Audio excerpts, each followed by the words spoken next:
పేరు తీయొచ్చో లేదో నాకు తెలీదు, నా వాయిస్ రికార్డ్ చేసి నేను ఏం మాట్లాడినా సరే అవన్నీ వాయిస్ రికార్డ్ చేసి వాయిస్లన్నీ వేసి రికార్డ్ చేయడం ఎంత పెద్ద తప్పండి. ఒకవేళ నేను తీసుకుని ఉంటే నేను విక్టిమ్ని వాళ్ళ ఫ్యామిలీని వాళ్ళని నడి రోడ్లకు లాక్కొచ్చేస్తున్నారు మీరు.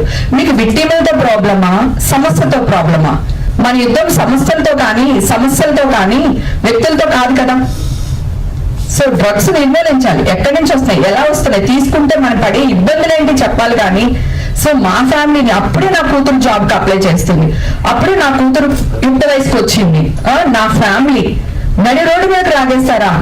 అందరితో చెప్తున్నాను, నేనేం చేయలేదు బాబు, మా ఇంట్లోంచే బిర్యానీ వీడియో పెట్టాను, అది నా ఇల్లు, అదే నైల్ పాలిష్ ఉంది చూడండి, ఒక నైల్ పాలిష్ నన్ను కాపాడింది.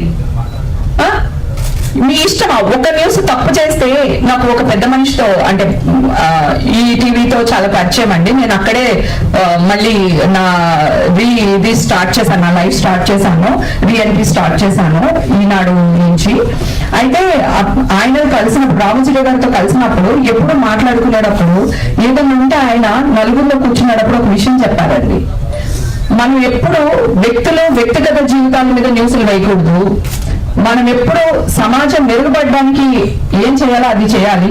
సమస్య పైన యుద్ధం చేయండి మీరు, వ్యక్తుల పైన కాదు. ఆ వ్యక్తులకి ఫ్యామిలీస్ ఉంటాయి, రిలేషన్స్ ఉంటాయి. నా ఊర్లో నా సొంత అక్క చెల్లెలు మీరు వేసే న్యూస్ నన్ను ఎన్ని మాట్లాడినారు తెలుసా, మా అమ్మను ఎన్ని మాట్లాడినారు తెలుసా? ఇదంతా మీకు న్యాయం అనిపిస్తుందా?